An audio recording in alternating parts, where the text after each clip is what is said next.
The sun was barely up when they all gathered at the mansion. It was a quiet, tense morning. The air smelled like expensive flowers and fresh paint, but no one was smiling. Harold Livingston had just been buried 2 days ago, a powerful man, a father, a businessman, and now everyone was waiting in his home office to hear the reading of his will. His 3 children sat stiffly in the leather chairs. Mark, the eldest, wore a black suit and a fake calm expression. He had always been the one expected to take over the company. He worked beside Harold for years, made sacrifices, and followed all his father's orders. To him, this was just a formality. His younger sister, Emily, sat beside him, biting her nails nervously. She'd never been as involved in the business, but still hoped for something. And then there was Jake, the youngest, who had always been more distant, more artistic, more lost. The family lawyer, Mr. Benton, stood at the head of the table, holding the sealed envelope. "Before I begin," he said, clearing his throat, "Mr. Livingston made a few changes to his will shortly before his passing." Mark raised an eyebrow. "What kind of changes?" Mr. Benton looked uncomfortable. "Well, you'll see." He opened the envelope and began to read. The usual parts came first: funeral wishes, minor bequests, charity donations. Everyone waited for the big moment. Who would inherit the company, the legacy, the billion-dollar empire? Then Mr. Benton paused. He blinked. "To my children, Mark, Emily, and Jake," he read, "I leave each of you $10 million and my deepest love." Mark's eyes narrowed. That wasn't the company. That was nothing compared to what he'd earned. "But the full ownership of Livingston Holdings," Mr. Benton continued slowly, "I leave to Jordan Ellis." Silence. "Who?" Mark asked sharply. "Who the hell is Jordan Ellis?" Emily turned to him, stunned. Jake looked just as lost. Mr. Benton swallowed hard. "Jordan Ellis is listed as the sole heir of the company. Your father met him 2 years ago. They had a close connection. I believe he worked as his private nurse." Mark shot to his feet, his voice shaking with fury. "You're telling me my father gave the company to a stranger, to some outsider he barely knew, over his own son?" No one moved. It felt like the air had been punched out of the room. The betrayal hung there, heavy and raw. And then, just as the door creaked open, a tall man in a simple grey suit stepped into the room. His name was Jordan Ellis. And from the moment he walked in, Mark knew this wasn't over. It was just the beginning. Mark Livingston grew up in the shadow of his father, Harold. From the time he was a little boy, everyone told him he would one day run Livingston Holdings. It wasn't just a company. It was a name, a reputation, a promise. Harold built it from scratch, and Mark was raised to protect it like a second heart. He went to the best schools, studied business, and started working at the company right out of college. No vacations, no breaks, no room for mistakes. His father didn't believe in second chances, and Mark did everything he could to live up to that pressure. But even with all the hard work, Harold was never truly proud. He was cold, demanding, always watching for flaws. Mark pushed himself harder, thinking one day his father would finally say, "You did well." But that day never came. Emily, Mark's younger sister, was different. She had a soft heart, always more focused on people than power. She worked in marketing for the company, but everyone knew she didn't want to stay in that world forever. She often talked about quitting and opening a bookshop or a small cafe, but she never did. Not because she loved the job, but because she was afraid of disappointing their father, or maybe afraid of having nothing once she left. Jake, the youngest, was the rebel. He was more sensitive, more creative, always writing poems or making music. Harold didn't understand him and didn't try to. Jake felt like a stranger in his own family, like he never belonged. He spent most of his time in his small apartment downtown, far away from boardrooms and family meetings. When Harold got sick, Jake was the last to visit and the first to leave. Still, deep down, he loved his father, even if he didn't know how to show it. Then there was Jordan Ellis, the stranger. No one really knew much about him. A nurse, yes, hired to help Harold after his 3rd stroke. He wasn't family. He didn't grow up with them. But somehow, in just 2 years, he became someone important. Important enough to be named the heir of everything. Mark couldn't stop thinking about it. How did a man like Harold, who trusted no one, end up giving away his entire company to a young man no one had even heard of? After the will reading, Mark sat alone in his office at the company's headquarters. He stared at the family portrait on the wall, Harold in the middle, proud and distant, his hand on Mark's shoulder, like a king knighting his son. Mark clenched his jaw. He didn't care about the money. He had his own. But the company, that was supposed to be his. It was what he had been promised, what he had earned. Jordan, on the other hand, was quiet. He didn't seem like someone who wanted power. He looked shocked, uncomfortable even, when he walked into the room that day.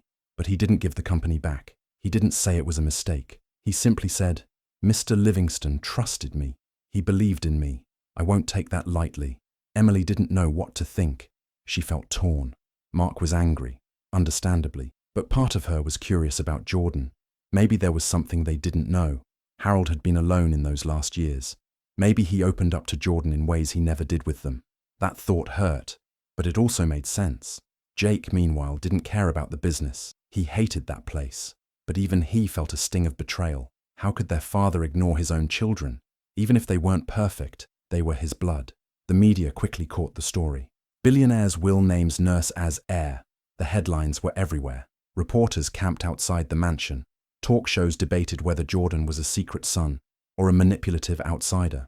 People whispered about bribes, lies, maybe even blackmail. Inside the family, things grew colder. Mark started digging. He hired a private investigator. He needed answers. And if he couldn't get the company back through the will, maybe he could prove something shady, fraud, manipulation, something. Jordan, for his part, kept coming to the office every day. He didn't change much. He listened. He asked questions. He tried to understand the business. Some employees liked him, said he was humble, kind.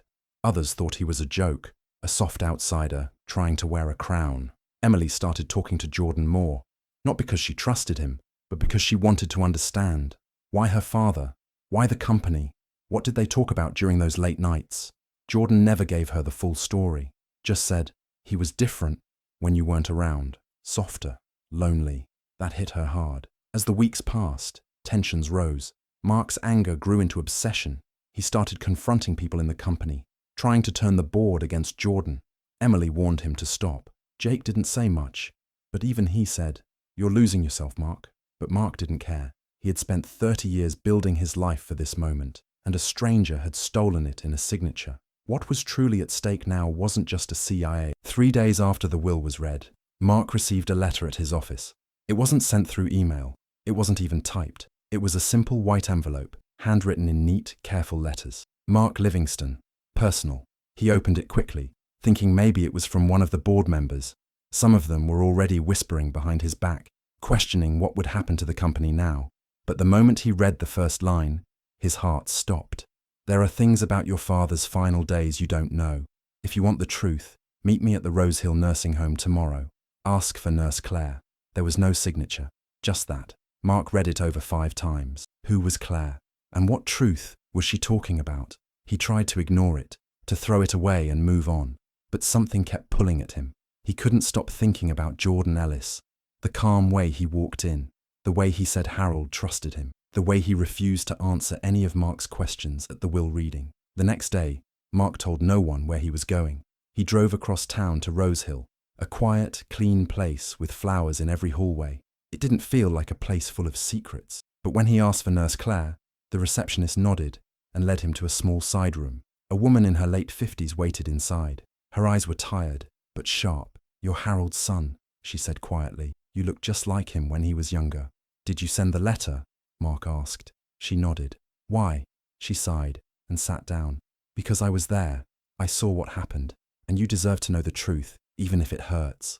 "What truth?" She paused for a long moment. "Your father was lonely. He didn't want anyone to know how bad things were getting. After his second stroke, he stopped talking to his lawyers and friends. But he trusted Jordan. They got close fast. Too fast." Mark's hands clenched. "Are you saying they were—" "No," she interrupted. "Not like that. But Jordan knew how to play him. He made your father feel important, needed. He listened. He was kind. At first it seemed harmless. But then your father started making changes, quiet ones, firing old staff, signing documents without checking. Jordan was always around, always helping." Mark shook his head. "My father wasn't stupid. He wouldn't let someone control him." Claire leaned forward. "He wasn't stupid. He was sick, tired, and most of all, scared. Jordan made him feel safe, but I don't think he ever planned to leave him everything. Not until those last few weeks. That's when I noticed something strange." "What?" She reached into her bag and pulled out a small file. These are copies of your father's final medical reports. Look at the dates. Look at the medicine Jordan said he was giving him. Mark stared at the papers. He didn't understand most of the words, but one thing stood out. His father had been on a strong sedative that no other doctor signed off on. Jordan gave this to him. Claire nodded. He said it was to help him sleep, but Harold became confused, weak. He stopped asking questions. He just signed whatever Jordan put in front of him. Mark felt sick. Are you saying Jordan tricked him into signing the company away? I can't prove that, Claire said softly. But something changed, and not many people noticed. You were all so far away, busy. Jordan was the only one there every day. Mark's head was spinning. Everything suddenly made a twisted kind of sense. The quick friendship, the sudden change in the will, his father's silence in the final months, and Jordan's calm smile when he became the new CEO. Mark left the nursing home with the file in his hands and fire in his chest. When he got home, he called Emily and Jake and told them everything. Emily looked shocked but unsure. Do you think we should go to the police? Jake crossed his arms. Even if it's true, what can we do? The will was legal. He owns the company now. Mark's jaw tightened. Then I'll prove it wasn't fair. If Jordan tricked our father, I'll find the proof, and I'll take back what's ours. That night, for the first time since Harold died, Mark didn't feel lost. He felt ready for war. Mark didn't sleep that night. His mind kept spinning. He kept looking through the file Nurse Claire had given him, the medical records, the strange medication, the notes about Jordan always being present. It all pointed to something deeper, something dark. He felt it in his bones. Jordan had manipulated his father, and maybe even more. The next morning, Mark was in the office before the sun. He stood outside the boardroom, staring at the logo his father had built, Livingston Holdings. It was supposed to be his, but now, that same logo felt like a door slammed in his face. Jordan arrived an hour later, calm as always, with a coffee in his hand. "Morning, Mark," he said, like nothing was wrong. Mark didn't reply. He just watched him. Something in Jordan's eyes felt off, too steady, too polite, like someone who had nothing to hide or had gotten too good at hiding it. Inside the boardroom, Jordan began leading the weekly meeting. The board listened quietly, taking notes. Mark could barely stand it. He raised his hand and interrupted. "I have something to share," Mark said. "Something I think this board needs to hear." Jordan turned slowly. "Mark, this isn't the time." Mark ignored him. He opened a folder and placed a few papers on the table. "These are medical reports from my father's final weeks. Reports that show he was under heavy sedation, given drugs by someone who wasn't a doctor." The room went still. "I believe he was manipulated into changing his will," Mark continued, "by someone who had full access to him, day and night, someone who made sure none of us were around." Jordan didn't react, not at first. Then he said calmly, "Are you accusing me of something, Mark?" "I'm not accusing," Mark said. "I'm stating facts. You were in control of everything. His meals, his medicine, his emotions. And just weeks before his death, he suddenly changes the will, gives you everything. That's not coincidence." One of the older board members, Mr. Harris, looked uncomfortable. "This is serious, Mark. If you're right, this could mean legal trouble. But if you're wrong..." "I'm not wrong," Mark said. Jordan stood.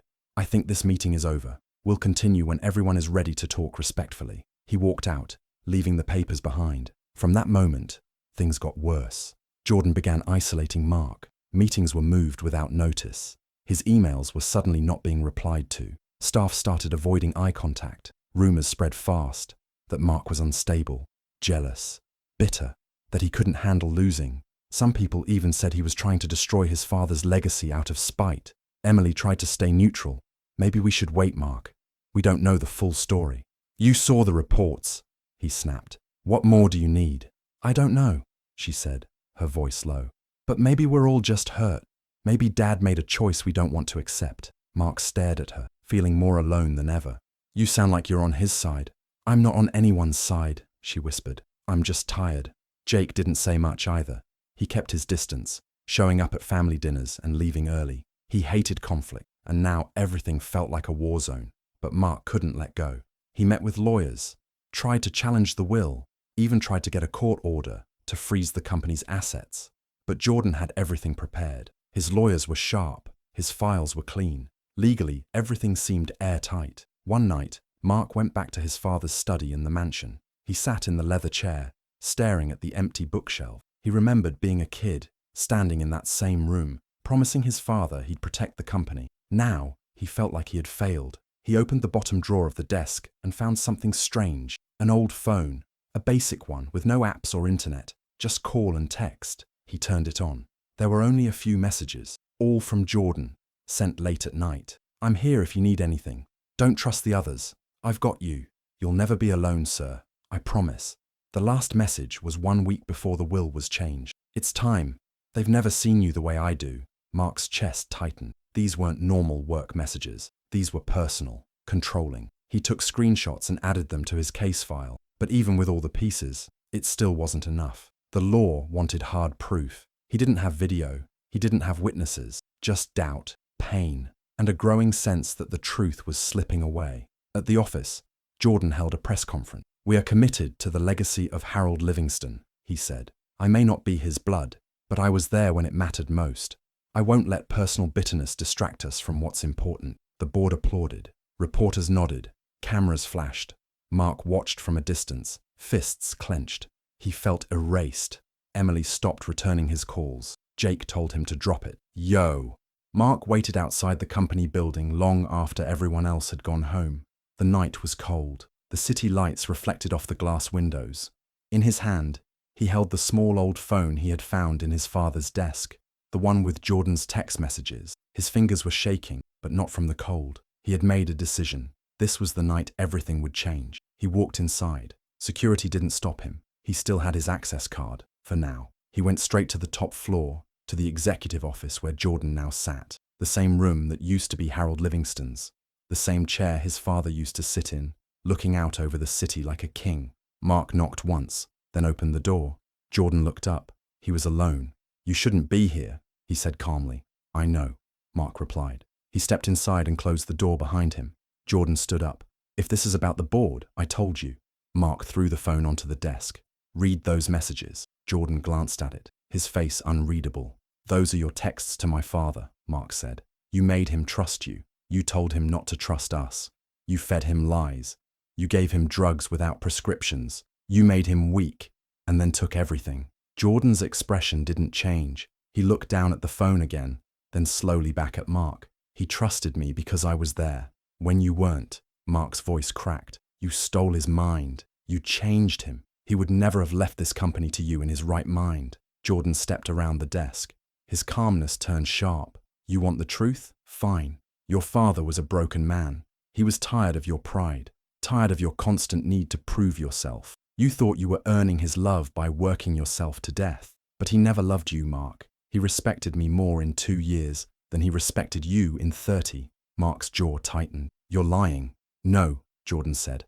"I gave him peace. I didn't care about the money. I listened. I made him feel like a person, not a project. That's why he gave me the company. Because I saw him, and you didn't." Mark's fists clenched.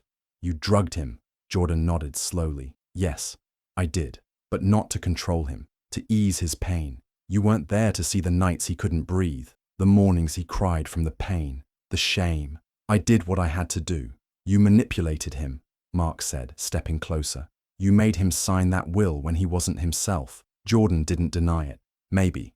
Or maybe I simply gave him what he wanted in the end." Mark pulled out a small recorder from his pocket. "That's all I needed to hear." Jordan froze. "You admitted it," Mark said. "Everything." Jordan's calm mask slipped for the first time. "You're bluffing." Mark pressed the stop button and held it up. "Not bluffing." There was a knock on the door. Emily and Jake walked in. Jordan stared in disbelief. "What is this?" Emily looked tired, hurt. "We heard the whole thing. Mark told us everything. We didn't believe him at first, but now we do." Jake spoke next. "Dad was a lot of things, but he never would have signed us away like that. Not without help." Jordan's face hardened. "You have no proof this changes anything. The will is legal. The company is mine." Emily stepped forward. "Not anymore." She pulled out a flash drive. "This has video files from the mansion's security cameras. The original ones Jordan thought he deleted. Our lawyer recovered them. They show him giving our father unauthorized medication. They show him placing documents in front of him late at night." Jordan's voice dropped. "You went behind my back?" Mark smiled. "We learned from the best." Sirens wailed outside. Red and blue lights flashed through the window. "You called the police?" Jordan asked, voice tight. "No," Jake said. "Nurse Claire did." Officers entered the room moments later. Jordan didn't fight. He didn't shout. He simply put his hands out and let them cuff him. As they walked him past Mark, he whispered, "He loved me more than he ever loved you." Mark looked into his eyes. "Then you should have walked away with dignity. Instead, you walked into a cell." As Jordan was taken away, silence filled the room. Heavy, final. Mark sat down in the chair behind the desk, not because he wanted to take his father's place, but because he finally understood something. It was never just about the company. It was about truth, about love, about being seen. And for the first time in a long time, Mark finally felt seen, not by his father, but by the people who still mattered. The next few weeks were quiet. After Jordan was arrested, everything changed. The story hit the news again, this time with a different headline. "Nurse arrested in will fraud scandal." People stopped asking questions about Mark's anger. The board members who once avoided him now shook his hand, apologized, and said they were always on his side. But Mark didn't care about their words. He had finally done what needed to be done. He had defended his family's name, not just for himself, but for Emily, for Jake, and for the father they all struggled to understand. The legal process moved fast. With the video proof and the audio recording, the case was strong. The will Jordan had used was declared invalid by the court. A new ruling was made. The original will, the one Harold had written before Jordan ever came into his life, was brought back. In that version, the company was to be split between the three siblings. No surprise heirs, no betrayals, just family. Mark didn't celebrate. He walked into his father's office one last time before the lawyers took over. The desk still smelled like wood polish and old paper. He opened a drawer and found a photo of them, from years ago. Harold and Mark, side by side, both smiling awkwardly. Mark hadn't remembered this moment, but something about the photo made his chest ache. Maybe his father had loved him in his own way. Quiet, hard, hidden.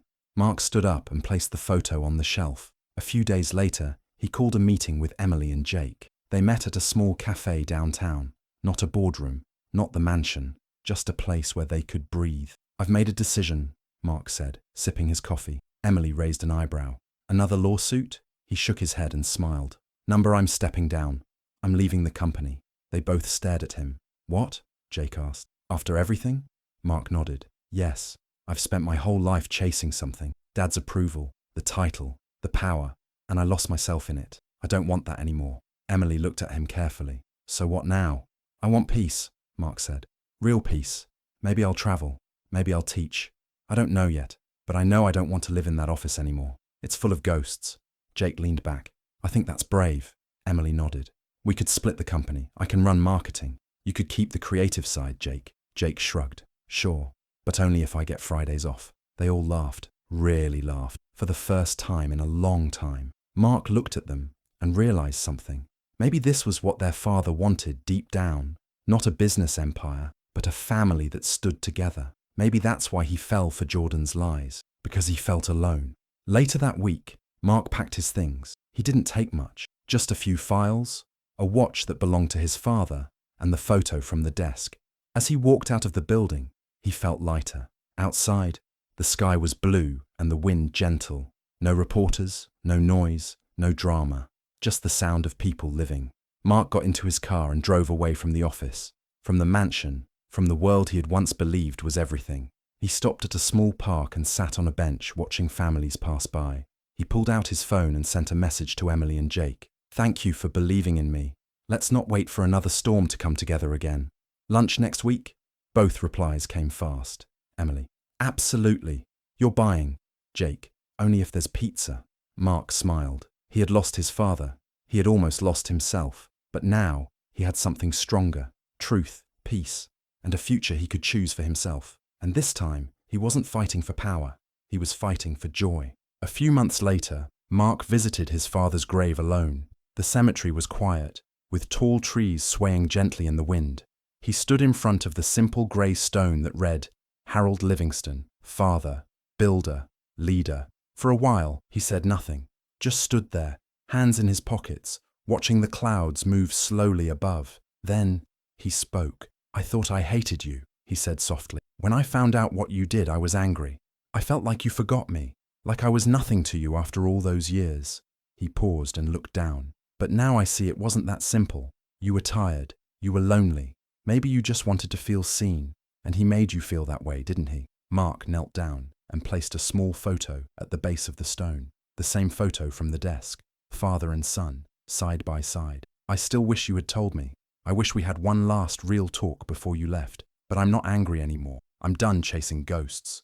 He stood up, brushed the dirt from his knees. "Emily and Jake are okay. We're okay. We're learning to be a family. You'd probably smile if you saw us now, fighting less, laughing." He looked around at the peaceful space. "I hope you found some peace too." Then he walked away, slowly, quietly, not with anger in his heart, but with something lighter. He didn't look back, because for the first time, Mark wasn't stuck in the past. He was finally moving forward,